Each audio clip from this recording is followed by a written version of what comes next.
Hi, I'm Warren Zenna, founder and CEO of the CRO Collective, and welcome to the CRO Spotlight Podcast. This show is focused exclusively on the success of chief revenue officers. Each week, we have an open, frank, and free-form conversation with top experts in the revenue space about the CRO role and its critical impact on B2B businesses. This podcast is the place to be for CROs, sales and marketing leaders who aspire to become CROs, and founders who are looking to appoint a CRO or want to support their CRO to succeed. Thanks for listening. Now let's go mix it up. All right. Hey, welcome to this episode of the CRO Spotlight Podcast. I'm Warren Zenna. I'm the founder and the CEO of the CRO Collective. And today I'm real excited to have a guest on who I've been following on LinkedIn, has amazing content on LinkedIn, really in depth, and a great perspective on an aspect of the business that I'm interested in. And John and I have a couple of conversations. So I thought, let's get on a podcast to talk about it. So John, welcome. This is John E. Lepto the Fourth. I love that name, by the way. Yeah, no, thank you for having me, Warren. I appreciate it. Yeah. So tell us about yourself. Like, what's your background, and what are you up to? Yeah. So, I like to consider myself, as a lot of people do in this space, as, a sales and go-to-market executive. So I hail from Akron, Ohio, just, born and raised in Akron, Ohio. So big Ohio State fan, big Cleveland fan. We actually have the number 2 draft pick, so we'll see if they do well or don't screw it up. But anyways, went to Ohio State, Fisher College of Business, marketing degree. And as a lot of people with a marketing degree do, they go into some sort of sales. So I started my career in commercial lending on the acquisition side in the dental space at Bank of America. To take a step back, my entire family is in healthcare. Dad was a director of pharmacy at Akron Children's Hospital. Mom was a med tech and then ended in home health and hospice. And then my brother's a nurse. So it kind of made sense for me to follow that same track per se. But anyway, started in healthcare banking. And then the middle part of my career has all been healthcare tech and B2B SaaS, mostly on the provider side. So focused on clinics all the way to hospitals, health systems, academic medical centers, et cetera. Number of different SaaS-based platforms. And then I did do a little bit of work on the pharma side. And then I had a shift in my career where I figured, where do I want to take this? I had worked for a couple PE-backed portfolio companies, and I had a pretty unique interest in the private equity space. So I went and worked for a management consulting firm within the space of the office of the CFO. That got me my real first exposure to private equity and their portfolio companies doing transformational finance projects. And then I leveraged that and just finished up a role as an operating partner focused on sales and commercial excellence and go-to-market at a lower middle market firm in the space. Now I'm hopefully on the end of my transition period. Got a couple companies I'm looking at, and I'm looking forward to either being a number 2 at a very large company, or potentially even being a first-time CRO. Got it. So what attracted me to, your content, and to you in particular, is you have a really in-depth position on PE and how the PE community, let's say, or the PE sector is impacting the way businesses are being operated today. And because you have so much experience in that space, I thought we'd kind of unpack that a little bit. So, I talk about this a bit. I don't have direct PE experience. I never worked for a PE firm. I worked for a couple of PE-backed companies, and I was on the board of a couple of companies that were PE-backed. But my direct involvement with PE is not as extensive as yours. But working with a lot of founders and a lot of CROs and CEOs who are being funded through PE, I have immense insight into how their opinions are and the way that financing organizations and financing arrangements have impact on the way companies are run. And I've made that somewhat of a, part of the way that I go to market with. One of the factors, that companies have to deal with is the reality that when they're taking money from any lending organization, whether it be an investor or whomever, it comes with, conditions and agreements and expectations that many times can be conflicting with the mission of the business. And I'm just curious to know if you could expound a little bit on what your kind of thesis is on that and some of the ways in which you've been talking about it. Yeah, I think, the space is interesting, right? And you stop me if you want to take a different route. But I think one of the things that is interesting within the PE space is this idea of value creation. And I talk a lot about that. Value creation to me means going into a portfolio company and figuring out, even in the pre-due diligence and due diligence phase, you're figuring out, okay, what is going to be our thesis, which is essentially how are we going to run this company? How are we going to grow it? I think there's two ways you can go about that. In a PE firm, they have many times operating partners, and I've written about this on my blog. One could be a generalist, one could be a specialist. Of course, I'm under the more specialist category of being, a CRO or go-to-market and sales excellence operating partner. And I think when you are driving that thesis forward in the first, call it 100-day plan, and that's a big thing that private equity does, is they first come up with their thesis of how they're going to run this company, and then they come up with what's called the 100-day value creation plan. And a lot of time that can be operational value creation, but for us, it's focused on revenue. And I think there's been a big shift in the last couple of years, and this shift from, call it GAAP to PERG, which is the shift from growth at all costs to profitable, efficient revenue growth. Yep.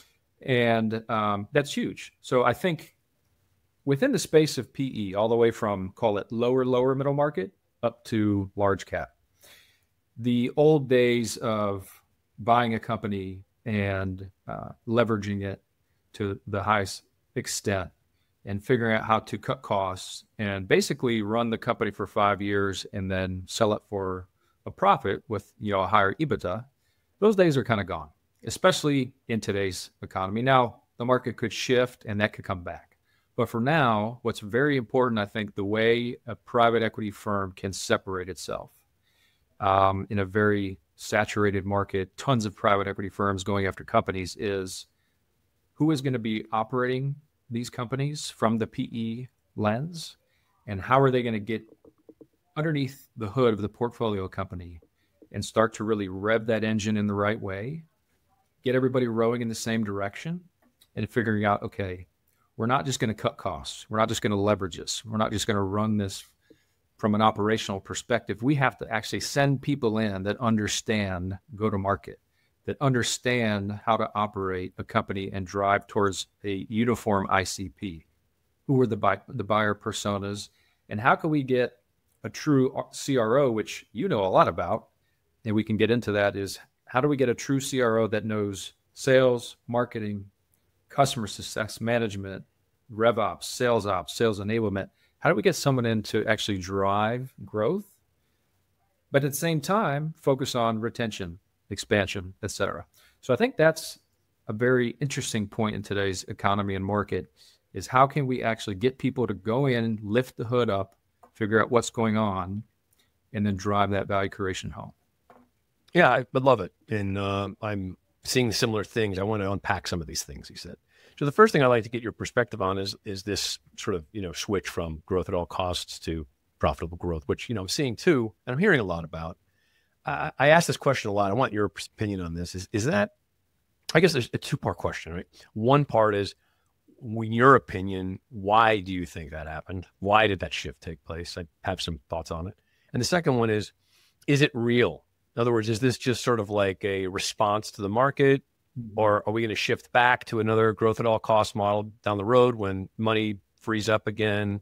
Because I think why I'm asking the question is, yes. Is this a permanent shift? Have we evolved, or is it more like just a correction for a while, and we're all sort of in this moment, so we're talking about it? I'm curious what you think about those two things. Yeah, I think that's a great question, Warren. I think many different people in the revenue space will have a different answer. I think in a perfect world, it would be more than just a correction, and it would be something that's going to stay. I can't say that I'm for sure solid on that answer. I think this might be a correction, in that once money starts flowing a little bit more, it might go back to that, but you never know. I guess time will tell, but I think right now, as you know, and everyone else knows, there's a ton of dry capital out there. Yep. So it's not a matter of if, it's a matter of when that's going to start being deployed. Yeah. And we'll see how the market reacts. But I think for now, it's at least a pretty good correction that's going to be around for a little time. And, when you think about specifically in the B2B SaaS space, which is where I play in, for years, that growth at all costs was like the golden ticket. Yep. The playbook was, for lack of better words, burn money, 100%. scale fast, Yep. dominate the market, and figure out profits later. Mhm. I've worked in those companies, and I'm sure you have too. Yeah, I have. If you weren't growing at 100% year over year, In fact, you were- there you were were- no companies that I worked for a while that had any other model than that. That's Yeah. how they were built. That's why they were funded, because they were designed for that purpose. They were built specifically on a marketplace response mechanism, which was, the market likes businesses like this. Let's find companies we could scale quickly that are lenient regarding our profitability and our customer retention, but really love acquisitions, and they love, customer growth, and they like sales numbers going up, and they like stickiness. I think the network effect businesses really kind of created a lot of this. So I guess my question is, like, why? What was the shift? Just nothing more than just money dried up, and so there was no choice but to go this way? Or is there a real sobriety going on where people realize that this is sort of a crappy model? It's not good for customers. Like, I'm curious to know if I'm a bit cynical, as you could tell from my question, but I'm just curious to know what you think. Yeah, no, I think I like the way you put that. Kind of a sobriety going on, and I agree with that. I think it's a sobriety, or kind of like a reality has punched growth at all cost, or the growth at all cost era in the face. It's like that quote from Mike Tyson. Yeah. Everyone has a great plan until you get punched in the face. Punched in the face, right? And I think a lot of people didn't have a plan. So now they're kind of figuring out as we go. But anyways, this new mandate, right, of a lot of people will say PEG, profitable, efficient growth. I like to add in the revenue portion. So PERG, profitable, efficient revenue growth. But PE firms are now demanding this. And I think it's because of the correction that's happening, which there's the shift, right, from just let's focus on 100% year-over-year growth and net new to, okay, let's land and expand. Let's focus on expansion. Let's focus on retention. Let's focus on how we can come up with a sustainable, disciplined, capital-efficient way to grow our companies. And also, I think a lot of it is driven by the lack of returns that are being delivered to the LPs. So investors, they're not just asking about growth rates anymore. They want efficient revenue operations, sustainable margins, and a clear path to EBITDA expansion.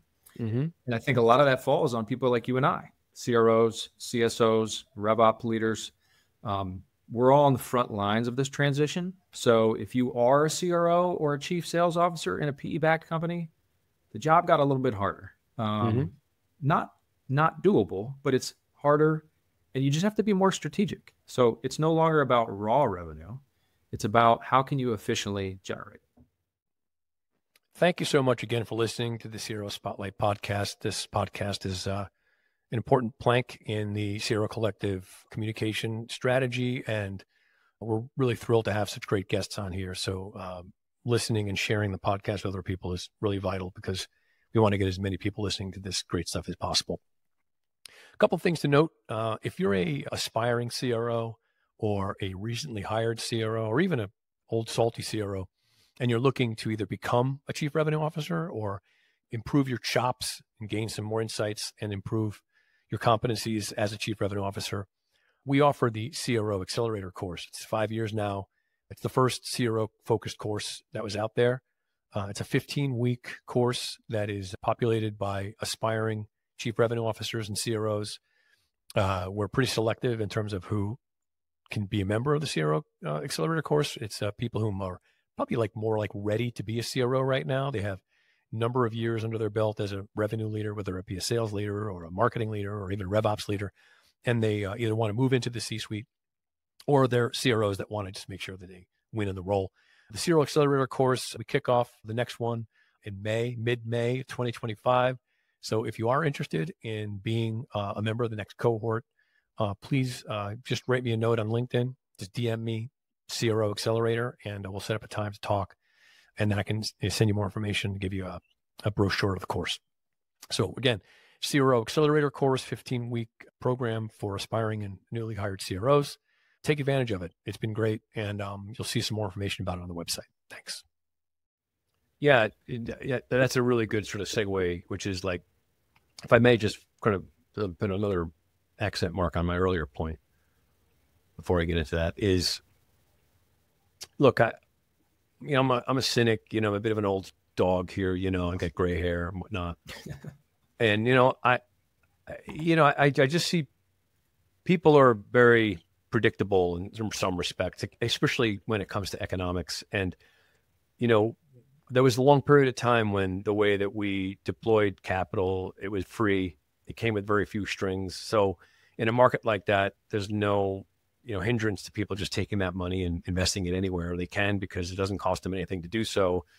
So we sort of created an environment where the worst of our nature is going to be, exploited, right, to some degree. And, we see it all too often that when the conditions change back to that again, that it's rare that people have a memory and they go, well, it didn't work last time. They just do it again because they can. It's like when the getting is good, you dig deeper in the dirt. When the getting is bad, you hoard what you catch, right? And so I guess the bigger question, more, it's an economics question, is like, are we really in a place where, zero, ZERP is over? Are we ever going to get back to zero interest rates again? Are we? I don't know. I mean, maybe, I can't, to say no would be sort of, I'd say maybe likely not, but I don't know that's the case. And if we were, I guess it's philosophically, if we were, let's say, to get like 5 years from now, let's just say it's probably too soon. Say 5 years from now, we get to a place where all of a sudden we get back to zero interest rates. Are we just going to see companies doing the same thing again because they can? Are they going to kind of get it while the getting is good again? Or are they going to have a memory and say, well, it didn't work last time, so let's not do that again. Let's invest this cheaper money into companies that are going to last. Or is it going to start to create a whole other purge? And here's the reason why I ask, aside from human nature, which, obviously I'm not a faith in sometimes. It's also, you got AI coming out right now, which is a much, much easier product to get into the marketplace because you can give it to anybody and they can work on it. And even though the innovations are not just fulfilled themselves, they're being deployed at such a high rate and they're being implemented in ways that I just do think that you can make. I think the prospect of being able to make much, much, much cheaper businesses is going to become more of a reality, right? I know one person who can build a AI model in their house with a couple of stuff and deploy it into the marketplace and get $1 million revenue, and that would be easily something that would be scooped up by somebody and say, I can turn this into a $15 or $20 million revenue business, and that may exacerbate some different types of behaviors, right? So these are all the factors that go into how PE and how other investment companies are going to be managing their companies and the kind of companies they're going to be looking to invest in. And the other implication is on CROs like you and I, whom now have to be implemented into these companies and deploy strategies that accommodate the way in which these businesses are being operated. Because a big part of what I'm doing right now is I'm taking a look at the companies that are hiring CROs, and I'm looking at the way in which those companies are organized as to whether or not they're set up properly for the right CRO to succeed in. So this is sort of like why the conversation that you're having is important to me and my audience, because those factors have such a huge impact on the success of a CRO who goes into a company, is at the affect of these philosophies and these dynamics that are moving all the time. So I'm just sort of interested in like what your thoughts are on that particular role, part of it for a CRO. Yeah, and I think let me go back to the one question that was kind of buried in that that information you just talked about was, do I think we're going to learn? Right. I think the answer is yes. I do. I think yes, and then I would say, which I hate this cliche saying, but I would say yes, but it depends, right? Yeah, of course. I think the majority of, call it the PE space, and even beyond the PE space, the VC space, maybe the public space, these people that are operating these businesses that are deploying capital into these businesses are going to learn from the mistakes they've made. And I think it's going to, this realm that we're in now is going to stay around for a little while, call it maybe 2 to 5 years, maybe even less, but we'll see what happens. But I think they will learn. And I think that eventually people are going to say, okay, look at the returns now. Look what we've done. Look at the new strategies we've implemented. We've actually had to work. And that's the one thing. I've worked for a PE-backed portcos. I've sold professional services into the private equity space, and then I've worked at an actual PE firm. So I've kind of seen all aspects of PE. And what you don't know, unless you've worked for one, is that a lot of times in the past, right, this growth at all costs and just cost cutting and leveraging, et cetera, private equity will pitch. They have an amazing playbook, and a lot of them do. Some of them don't, though. Some of them literally just run the company. And instead of, you probably heard there's two models of PE, which is a push and a pull model. And sometimes they will just push information on you and say, good luck. And at the end of the day, right, in the past, they had the ability to grow profitability and grow EBITDA and sell it. That day is done, at least for now. So I do think they're going to remember that. And the shift is going to stick around for a little while, but it depends. But on the other side, I think there's going to be some firms that say, well, now money is flowing. Now interest rates are extremely low. Now capital is cheap. Debt is cheap. We can leverage this. So it's probably going to end up being a mix. That's what I think is going to happen. I'm not a fortune teller, but I do think that there will be some sort of a mix, and it will be better than it was. Maybe not as good as it is right now, but there will be a market shift where it will level out somewhere in the middle. I get it. So you're saying it's more going to be like a 2 steps forward, 1 step back type thing, right? I think you're probably right. It's interesting. I think that part of it is, there's a difference between like perceived value from an investment standpoint, right? One is, compound returns, which is, get a company to get to 10 million and then sell it for 100, right? And that's a huge, wow, it's a great win for us from a financial perspective.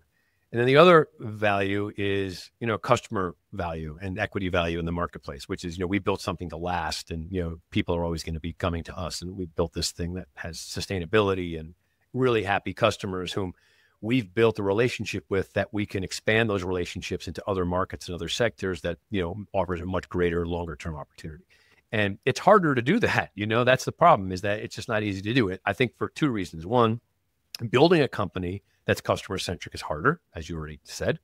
And it's also, it forces investors to scrutinize on businesses that have that type of potential, as opposed to a company that just has the potential to be bought in 3 years or 4 years, because you're sort of looking at business with a different lens, right? Is this something that we think has long-term value? Is this a brand that we think could stick around for a long time? Do these people have the ability to be able to create something like that? And, it's that's why we see so few sales forces, and so many more of the smaller guys that just be grabbed up as an acquisition by a sales force who sees them as an acquisitional, component of their larger strategy. But, CROs are caught up in this, right? They get these jobs, and, this is like sort of where I talk to my clients about is, you got to know going in, like what the environment you're being hired into is. And for 2 reasons. One is you just have to know, you have to do your due diligence, because you have to know like the environment dynamics and what it is that you're being asked to do, predicated against what their objectives are. And sometimes what they'll tell you is different. So when I talk to my clients, I'm like, don't just ask them like what their goals are, but ask them what their end goal is. Like, what is it that your sort of big North Star is here?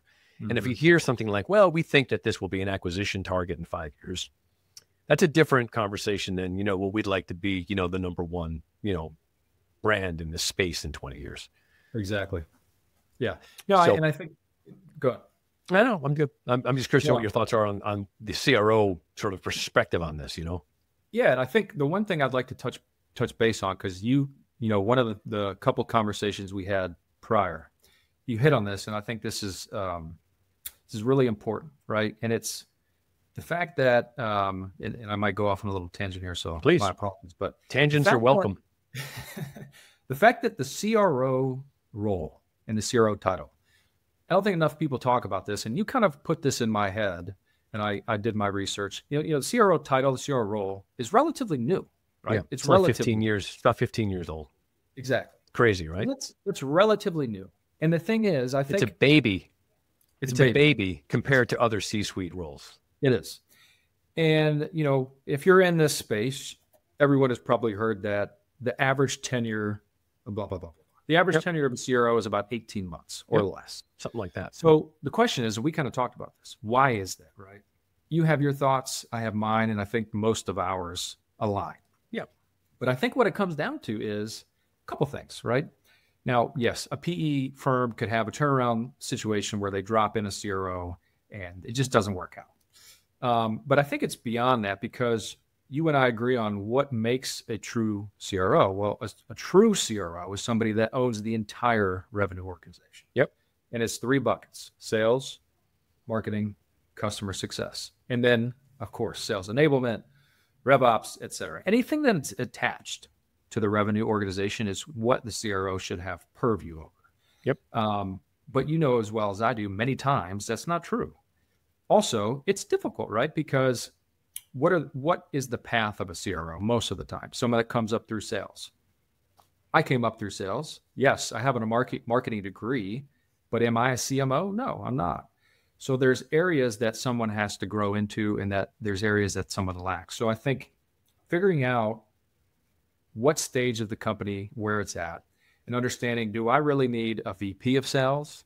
Do I need a SVP of sales? Do I need a chief sales or a head of sales? Or do I actually need a CRO that's going to set the strategy for the entire revenue organization, go in and affect change? So that's one thing I think we could probably talk about for an entire hour or two. But I'd love to hear your thoughts. And I'm more than happy to, that, right? I'd love to hear your thoughts on that, because yeah, sure. I mean, this is like a big part of my whole, sort of platform, right? It comes down to a couple things, if I would say, right? If I'm going to break it up into like pieces, because I've sort of thought about this a lot, right? You got a couple things. You have, let's say, you said it already, right? Because the role is so new, there is still a lack of maturation in the way in which the role is being manifest in the marketplace. Okay, so there's still, I've said this many times, I'm sort of bored to hear this already, but I look at the CRO role. Unfortunately, it's sort of like tofu. You can make it taste any way you want, and unfortunately, that's not a good thing. So I can meet, and I do this all the time. I have these CRO roundtables, and I get 30 of them come in a room, and they all have, not all of them, but there's like 4 or 5 different sort of representatives in that room that have different types of jobs with the same title. Mm-hmm. If I had a CMO roundtable, they'd all run marketing. Yeah. I mean, if a CMO came in the room and said they don't run marketing, everyone would look at them like, well, I don't get it. What are you talking about? But a CRO can kind of have like a lot of different, it's really weird, And I think that that's something that absolutely must change. Like, we need to be more resolute about being precise about the way we define this role, so that no matter who has the role, there's no ambiguity about what that person does. And that's not the case today. So there's one thing. And then the other thing is, you said the second part is, the role has been grounded in a sales orientation since its inception. And so most of the people that come into the role are coming from sales organizations where they have a specific type of personality, a specific type of competency that's relatively, aligned with a sales-driven function. And they bring that modality into the CRO role. And as a result, it has that sort of bias at times. Not just from the person that comes into the role, but by the organization that hires a CRO, because they're bringing in somebody from a sales orientation that tends to be almost a disproportionately part of the way the role is viewed. Even though they might give the person other things, those are baubles that are on top of what I think is almost exclusively looked at too often like a sales role. Okay, that's the second thing. The third thing is the stage of the company that hires the CRO in the first place. This is probably the thing I think that is on the side of the organization, it's the when the CRO, not how the CRO. And so if I'm hiring the CRO too soon, that's a problem for reasons we just talked about. And if you wait too long, you build up a monumental complexity that CRO needs to solve, which makes that CRO job even harder to be successful. So there's this sweet spot, right? So I would say, like, if you get all those factors put together, if I'm listening to this as a founder of a company and I'm looking at this as when do I need a chief revenue officer?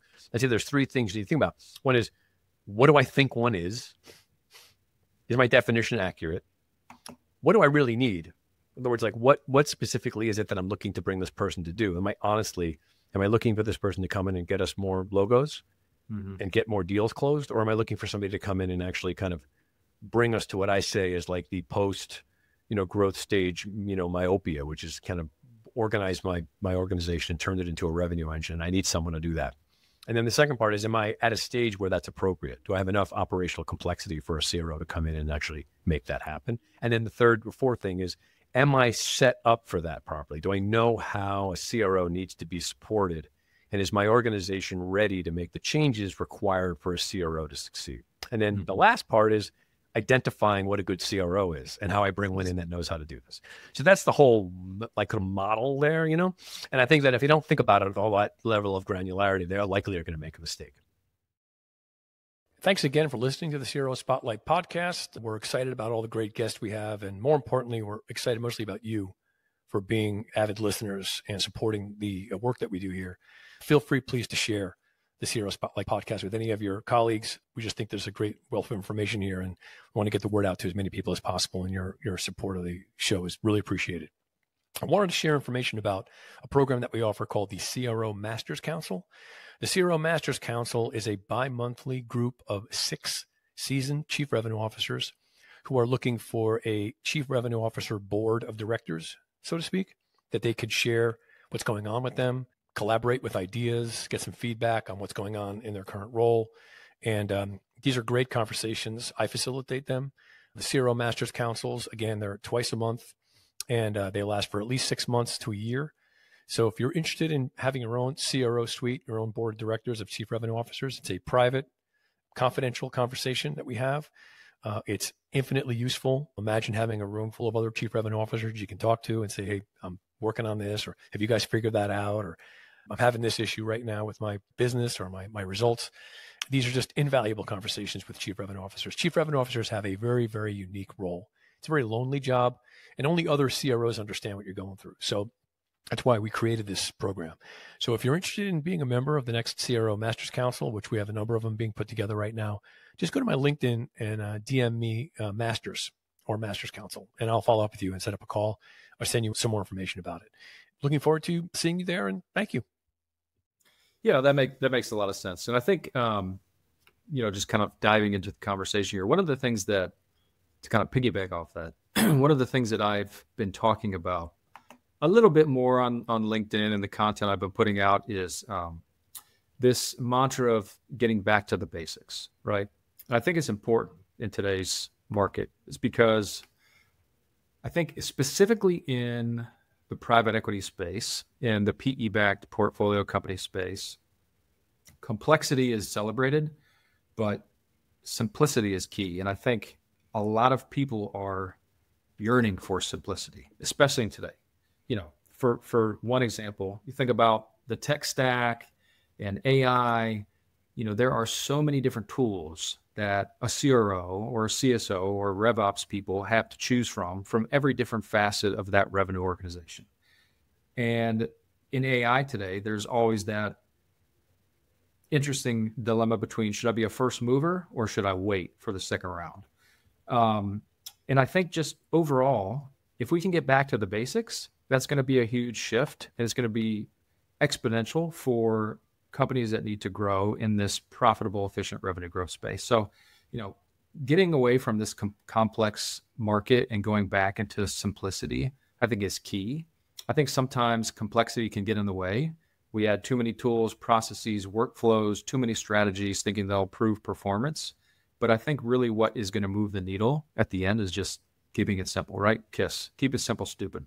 The best revenue organizations focus on clear, streamlined processes, focus on what truly is going to drive results, and eliminate those inefficiencies that complicate execution. And I think also, and one of the things I recently went through was a revenue architecture course by Winning by Design. Very good. I think if you're in the revenue space, you should take that class. It's very interesting. And a couple of things they talked about that were of interest. One was this lean or agile revenue factory. I think that is important today, and you can do that or kind of go through an agility through simplicity, which is just coming up with a more simpler process. That's easier to scale. It's more flexible. If you focus on, what are the top 3 OKRs? What are our objectives and key results? When you have a clear strategy that's, for lack of a better word, simple, everyone can follow it. It has a true flow. It has the right process, the right strategy, the right feedback loops. It's easier to adapt and execute, and then you can see those actionable results. So that's one thing I've been talking a lot more about. And I think it's important to mention. Yeah, I agree. What do you think are the enemies of simplicity?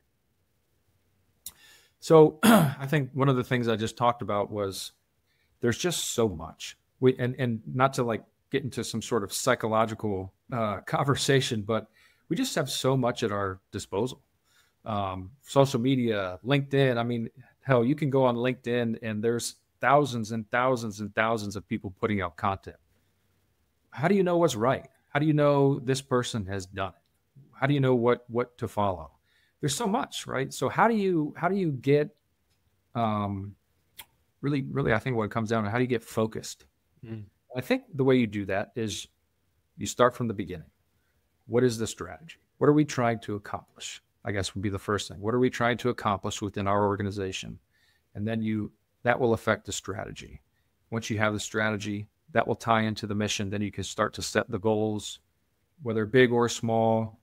And that's really going to start helping you come up with the simplicity that's needed to scale that organization. I agree. I think that there is like a overabundance of information, a lot of it good, right? I mean, there's a lot of smart people who have really interesting things to say, and it's really easy to go, oh shit, maybe I should do that. Maybe I should do that, And it's sort of hard to like latch yourself onto something and have the confidence to feel like I'm going to stick with this and I'm going to do this thing because I committed to it and I'm going to make it work, as opposed to being disrupted by an alternative position on something.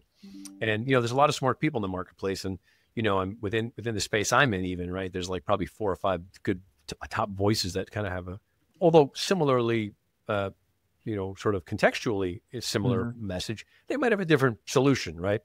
I think that's one thing. And the other thing too, is I think that the software industry has really cleverly learned how to take advantage of complexity by trying to make the market even more complex. And, with complexity comes doubt, and with doubt comes risk, and risk can be satiated by software, and software is created to mitigate risk. And so, in an environment where there's not a lot of clarity, there's a lot of opportunity for companies to build products to build clarity that also just clog up the marketplace with more complexity. And so I look at companies, it's too easy just to go online right now and click a button and buy a new piece of software for, $15 a month.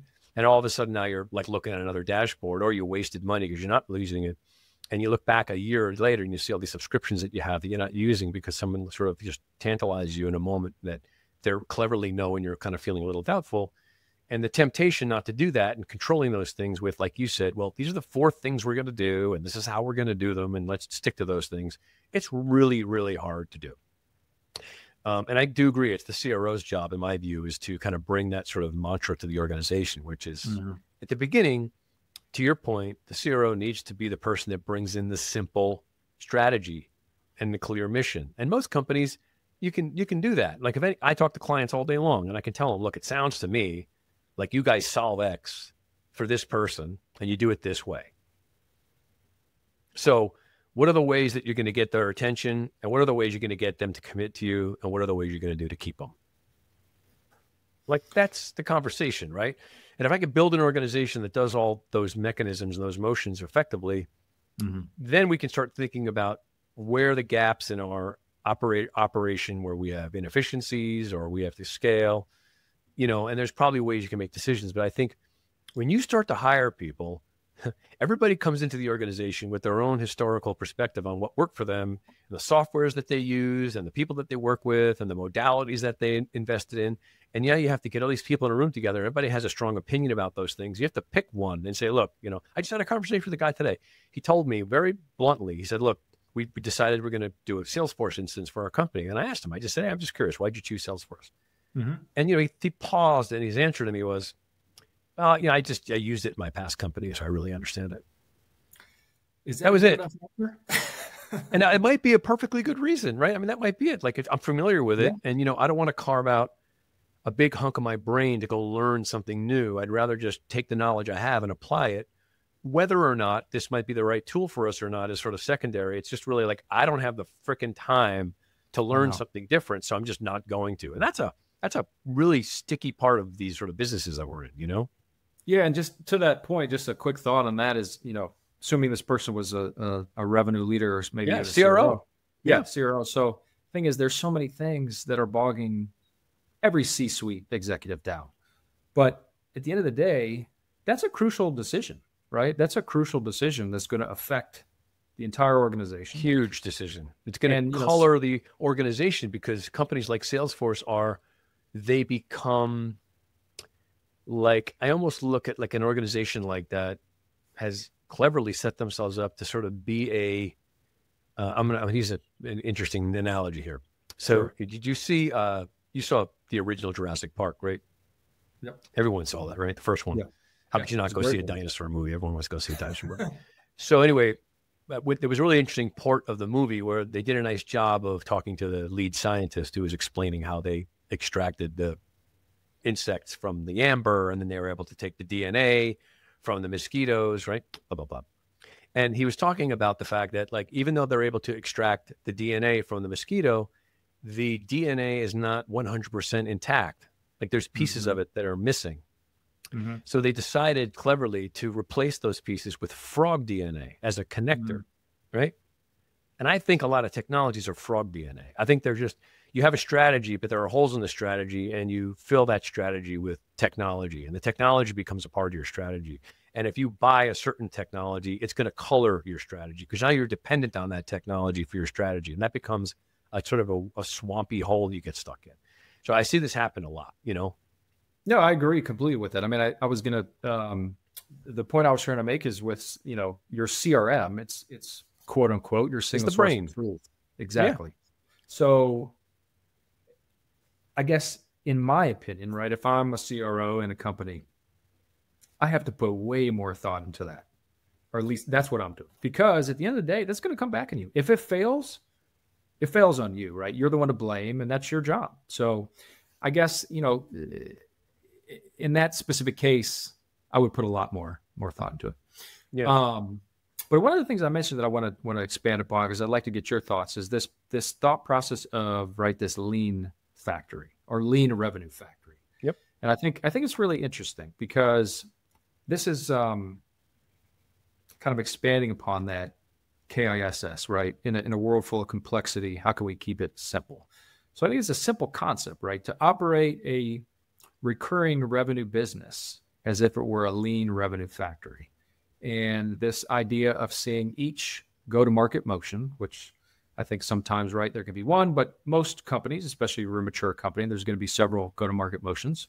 You see these go-to-market motions as a revenue production line.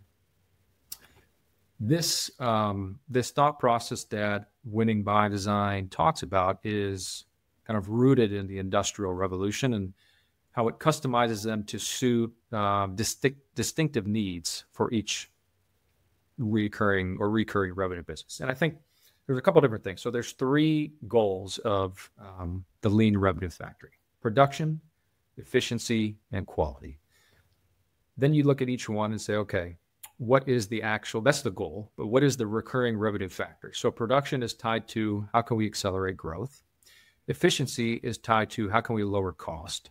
And quality is tied to how can we deliver recurring impact? And as you continue to go on each, you know, line item there, production affects accelerating growth, which the operational directive is now how can we implement a proven process to help scalability?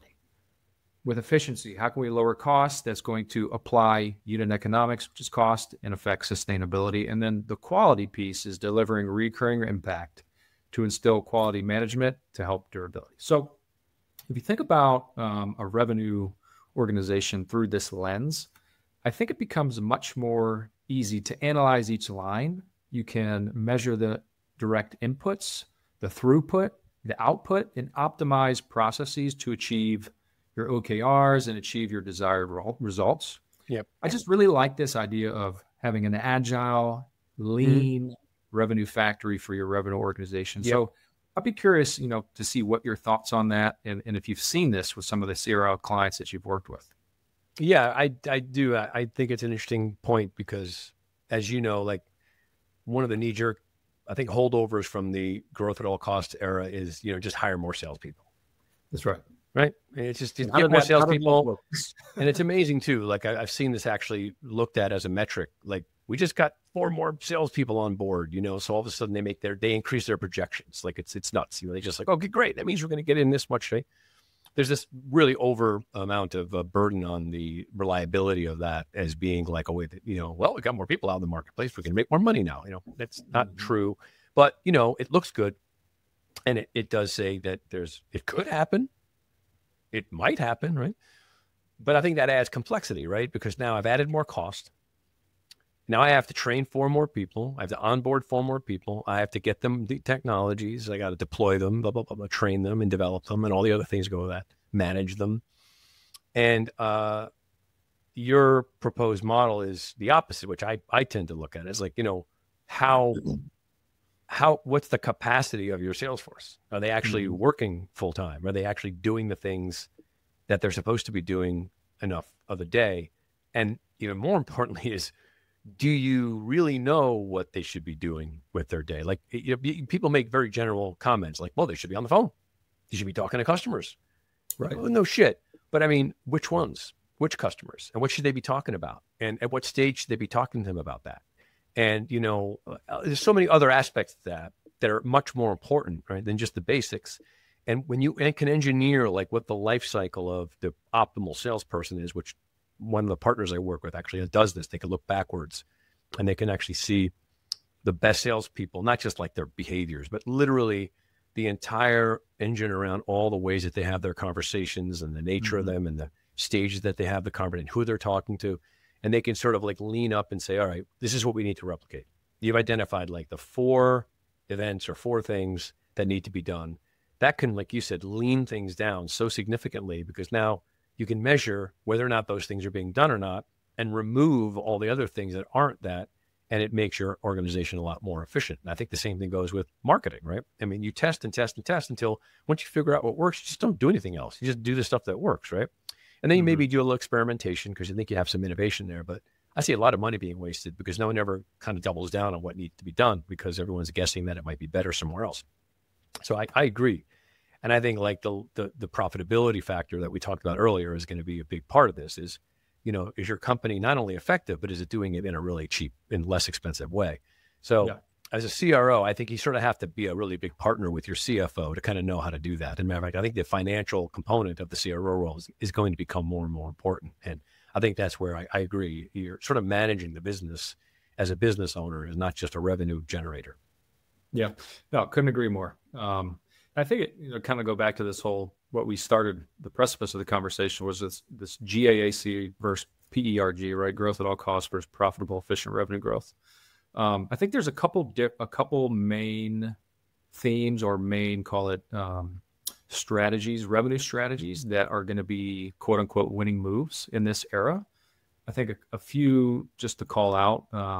One that's been on my mind a lot lately is what I'm calling ABE or account-based everything over mass prospecting. So the old growth at all costs playbook is cold outbound at scale, smile and dial, cast a wide net. That's over. The new PERG playbook, for lack of better words, is focusing on high probability accounts that really truly equate or match your ideal customer profile, right? These are going to have the highest LTV potential. So there's a tactical shift. And I think this is where it goes into this new era of AI is how can we find the right AI-driven tool or intent tool that's going to signal which accounts are in the buying process and how do they match actually direct up with our, for lack of better words, ICP. That's one.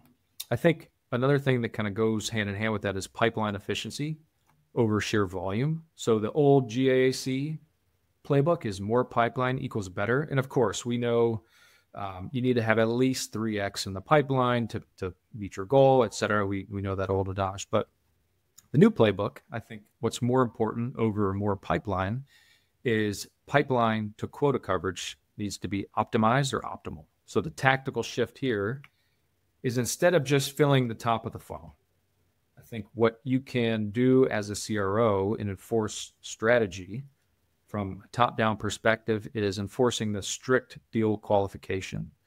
That could be MEDDIC, that could be BAT, that could be spiced, lots of different methodology and frameworks where we could leave for a whole nother call. But I think, without setting that goal or setting that overarching strategy for the entire sales team, your salespeople are going to go about it the way they know, or the way they knew, or what they were told in the past. So I think that's really important. And then last, you call it top three, in my opinion, last but not least, is land and expand. I think in this era is king. The old playbook, obsession with net new. How many new logos can we put on our website, whether they churn or not? I think the new playbook is all about expansion, account expansion, upsell, cross-sell. Of course, how can we retain our customers? But upsell, cross-sell, land and expand, that's the fastest way to profitable, efficient revenue growth. And I think the tactical shift here is we really need to train our CS teams. And not saying that people aren't, but I think they need to be trained properly on how to actually manage, account manage, right? It's in the name of the dang person. It's an account manager. How do you manage the account? But it's beyond that. How do you manage the account properly? Which means you service the client or the prospect, but also how can you find opportunities to grow? And I think one of the things that, and then I'll rest on this piece, but it's how many times as a sales rep in my past was, or where I brought into a deal that I sold, that all of a sudden things went crazy awry, and then I was getting pulled in at the very last minute when they're about to decount, right? If you can get ahead of that shift or that curve where the account manager says, okay, I know the signals that are happening when a customer is having issues with XYZ, I'm going to loop in the salesperson, loop in, the customer success manager, whoever, at the right times to avoid that conflict. I think is crucial, and that's going to help with retention, et cetera. So I think those are the top three things that I've been thinking a lot about lately, as opposed to just net new and logos, is what's really going to create a difference in portfolio companies as we move throughout this era. Yeah, I agree. I think the key to what you just said there, in my view, is the customer, right? So, if you look at like any of these modalities, like MedPick or whatever you want to call them, I have no sort of particular love for any of them specifically. I think they're all perfectly fine, whatever the company decides. Sure. And I know a lot of companies put forth their philosophies and their consulting around specific modalities because that's what they've determined make the most sense to them. It's fine, whatever. I do think there should be some consistency in the way we go to market, right? Everyone should have a similar sort of profile, but those things should be driven by data, right? Like every company's got their own market and different buyers and different things. And I think the first $5-10 million worth of business is going to be the experimental phase where we sort of figure that stuff out. Like, okay, we've identified the way in which our customer buys from us. But more importantly is we identify how our customer responds to us in the marketplace and why they want us in the first place, and then how we keep them and how we grow them and expand them. And I think that's the difference, is not just looking at how we get them to sign on the dotted line or give them our credit card number. But more importantly is, what type of customer do we know is the one that's going to have a longer term value proposition from us that we can expand with. And that changes your ICP dramatically, right? To someone who's just going to kind of knee-jerk sign a contract with you, to at least someone who I think is going to have the potential to be a longer-term customer. And I think that's the way the organization, in my view, should be set up today, because you and I both know that once you fill your bucket up with customers in that model, you can get a lot more money out of them, a lot cheaper money out of the ones who you already have than going and getting new ones, right? Because it's those opportunities become a lot more valuable to a company. And I do think that's what's happening. I think that's where the chief revenue officer, in my view, needs to be much more of a customer-centric organizational leader than someone who's just about growing the business at all costs. And that's a different mindset, So that's why I think marketers, frankly, who think this way naturally are much more customer-centric, are inclined to be really good CROs from that perspective, because they bring a lot of intelligence around, understanding customer research and knowing how people think and why they buy and what their value propositions are and what their need states are from a different perspective. And I think that's where I think some of these disciplines come into play together. Yeah. One of the things I was thinking about, Warren, is, you've been a CRO many times. You have advised so many CROs. I'd love to get your thoughts, and I'll give you mine as well. But what are the top three things that you are seeing? And it might be some of the things we talked about, but what are the top three things that you're seeing most CROs are dealing with today? What are the top three challenges? What's keeping them up at night? What are you seeing that is affecting people within our space the most? So the main thing that I'm hearing from my CRO clients are just the beginning thing that we talked about, which is just trying to what I call right size their role, right? They're not really in the position. They have the title, but they're sort of not being given the four things that I say my clients need. They need authority, autonomy, resources, and runway to do their job. And they're not given that, right? They're told that they're going to get it, but they don't really. And the way it manifests is typically they're being sort of marginalized to run the sales organization almost exclusively, or, they're allowed to touch other parts of the revenue operation, but they're not really making decisions around it. So they don't have the level of authority they have to make larger strategic implementations that thing. The second thing they're struggling with is runway. They don't have enough time to let the things that they implement manifest to get results, right? I mean, without getting into the political side of this, if you look at the general perspective around the whole, tariff argument that's going on right now, this is something that'll take a long time for it to make a difference. But if it does, there's a good possibility that it'll make a huge difference in rebalancing the trade organizational, relationships we have. But you could tell that's going to take probably 2 presidential cycles for that to take place, because you have to have it in market long enough for everything to recalibrate. But we don't have an organizational set up with our current government that allows things to fester for that long. It gets changed every 4 years. I think the same thing happens with CROs. They're in organizations where they don't have the time or the runway to implement things so that they could see them through. And so they don't get to fruition, and they're forced to have to deal with what they're dealing with. And then the last part is, I think it's a resource problem. It's really hard to find good people. And they know that ultimately, like, the people part of the business is so critical, like finding the right people. It's hard, And I think like getting people in their seats who know the job and can do the job, keeping them in the job, developing them, it's becoming a big problem. And the reason is because all the good people are either A, already working somewhere, or B, they're starting their own businesses. They're just, they realize the marketplace is like, I can go do my own thing. So I just see that it's a tough model for them. Those are the main things I see. And I see there's a lot more, but those are the 3 things I hear the most. Yeah, I would say that's right. I agree with that. I think the 3 things that, to kind of piggyback off that, are really all the things we talked about today. For me, it's aligning and optimizing the entire revenue team or revenue organization with sales, marketing, and customer success, and making sure, you've heard this, but making sure each group is not acting in a silo, right? You have to figure out a way to streamline those 3 groups and make sure they're all rowing in the same direction. Yep. Number 2 would be balancing growth with profitability, right?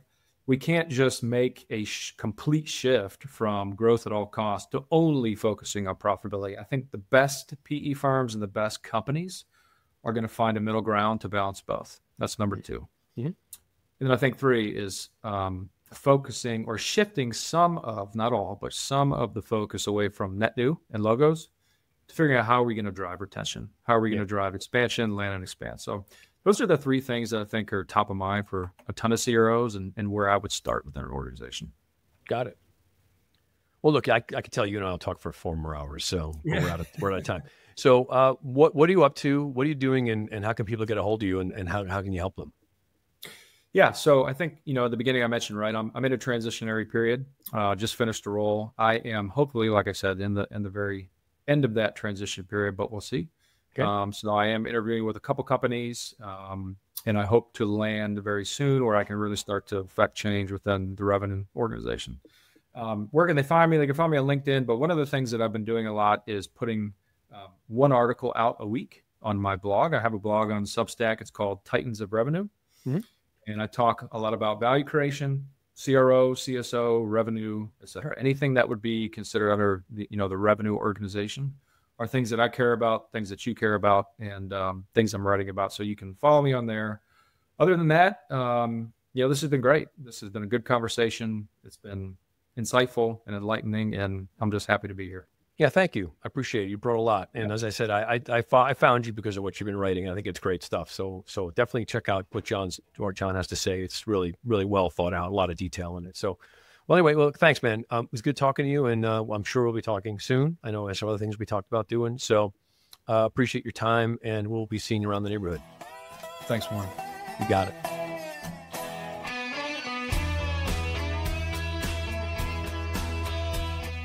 Thank you for listening to the CRO Spotlight Podcast. The CRO Collective's mission is to help CROs succeed and help founders and CEOs build CRO-ready organizations. You can find out more information about our services at thecrocollective.com. That's thecrocollective.com. and we look forward to having you join us next time.